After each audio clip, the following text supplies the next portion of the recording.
human body can take a lot. Has anyone ever noticed that you never meet any? It's like crackheads don't die. So that sounds mad random. So random. No, it just went That's the title of this YouTube. Do you know what? No, it's like they're superheroes. I've seen crackheads What? get run over, Yeah, they come up, they're like, and just get straight. Like full on bangs. There's adrenaline in them. It's adrenaline. Must be adrenaline. Constant adrenaline. Yeah. They get punched, They do. and they don't get knocked out either. Like they firm the bang, they're just a bit wobbly. Yeah. But they were wobbly before anyway, so it's like. Do you know one topic I want to go into as well then, yes? Is what's it like? I think we spoke about this before as well. What's it like bringing up a young black boy? Sort of like how, especially because of his age.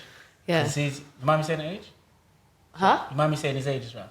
No, man. He's around 14, 15. Yeah. So that's a bit. Yes. That's a bit could potentially, man. you know, Be life changing. Yeah. It's a mixture. I think ultimately it's like it's really saddening.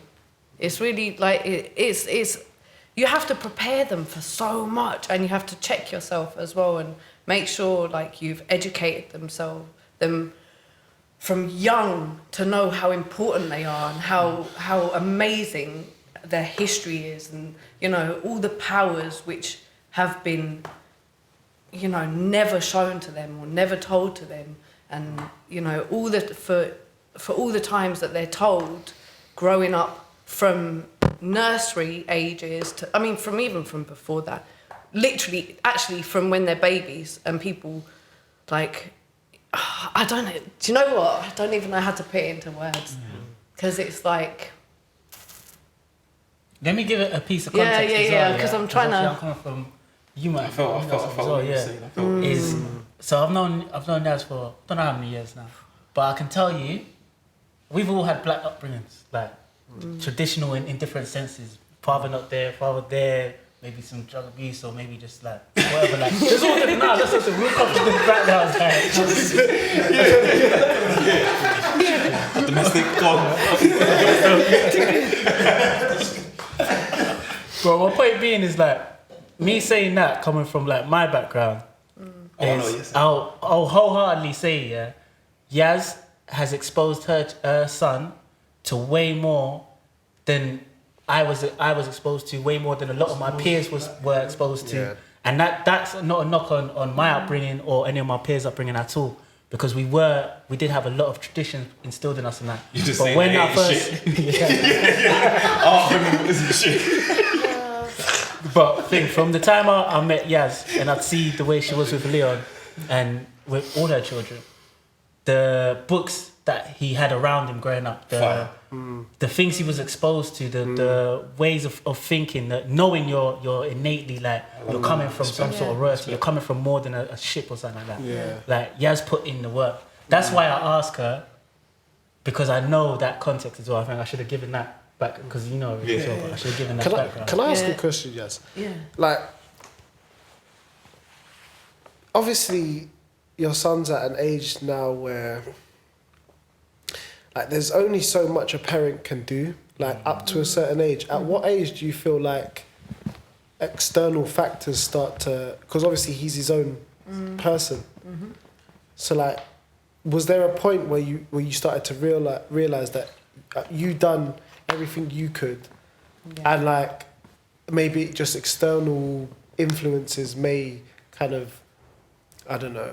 He might start forming his own opinions, not based upon the things that you've taught him, but just based upon him being himself.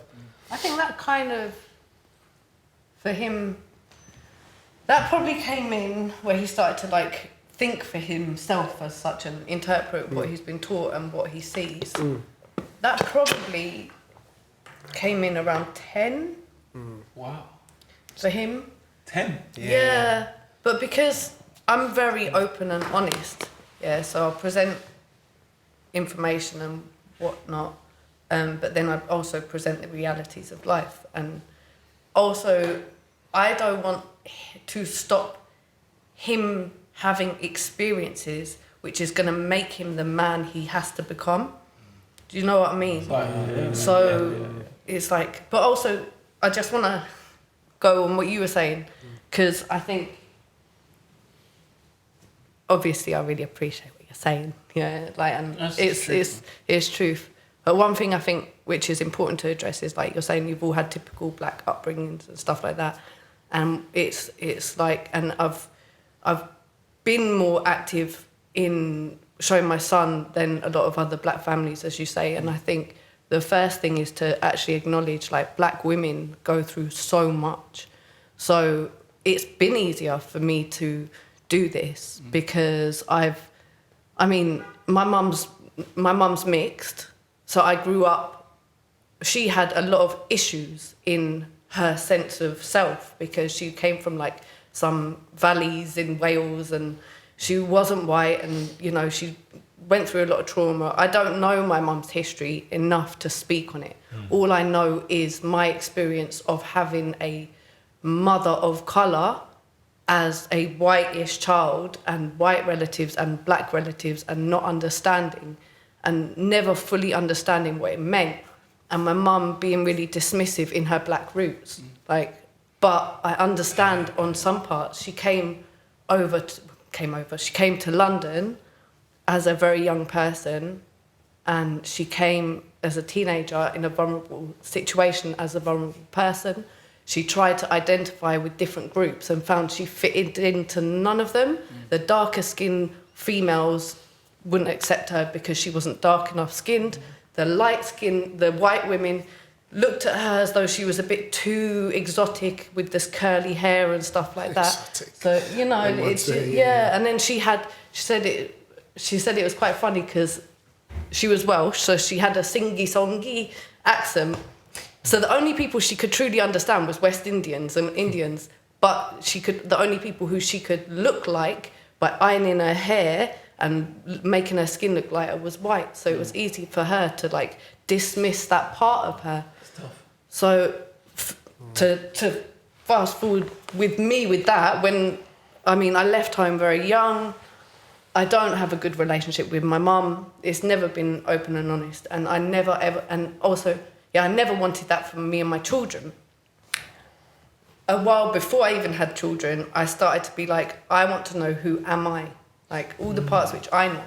And then as soon as I started to look into people like Black History Studies and people who run all different things and places of knowledge and books, and you know, I remember sitting up nights and nights and nights watching YouTube or watching Hidden Colours or watching this or 500 Years Later or whatever it is, and being like, what on earth is all of this information which has been totally denied from people, totally denied that actually let's acknowledge the true glory of where history, civilization, royalty, certain, you know, even cleanliness, for God's sakes, where it originated from. Do you know what I mean?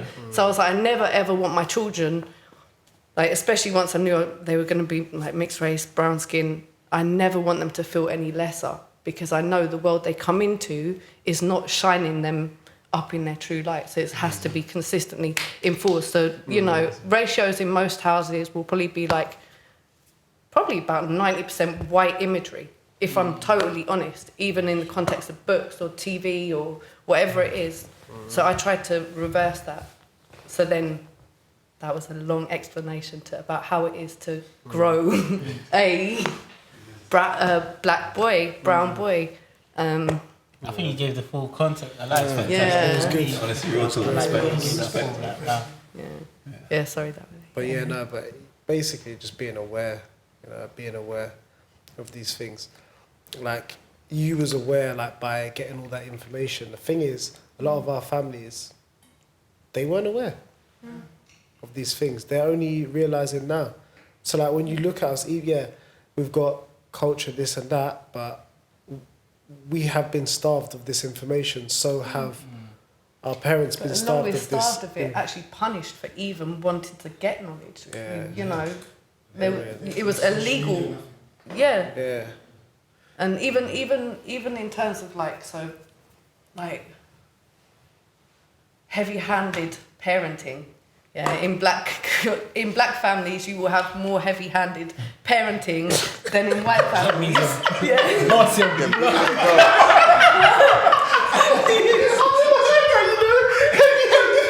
But I knew exactly what it meant. I know exactly what that meant, boy. But it's like they're saying. If heavy-handed, you know? Yeah, I like. But it was protection. Bus, you know what you mean? No, but if you think about it, you know, maybe not in every incident and stuff. This is again generalizing, but it was a form of protection. Yeah. And you know, you had to make sure your child knew when, you know, that's not the time, and this is this, and it's better you feel this pain than that pain. And so, and it's like. It's from a place of love. Do you know? Can I just talk on that whole, especially to do with like West Indian and like beating your kids. Now, I don't agree with heavy-handed parenting. I don't think it's the right way to go about things. Would I ever beat my child? Yes.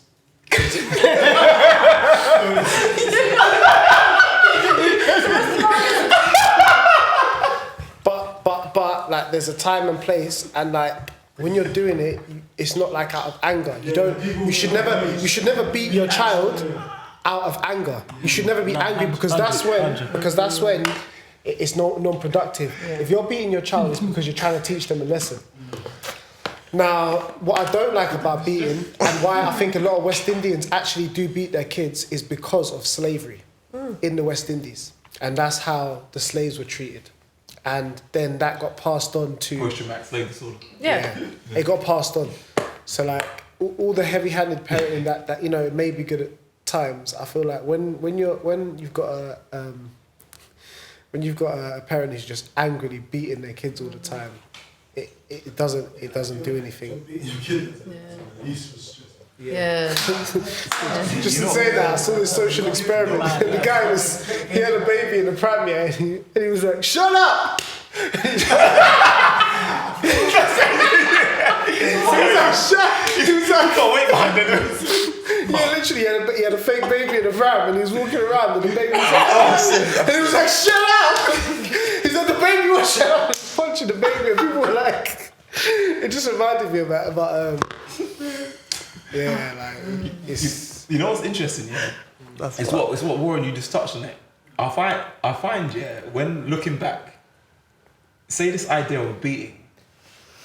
Put it this way: parents are just big children. We all know. Yeah, and I think a lot of us, where I'm at right now, is looking at this thing called your inner child.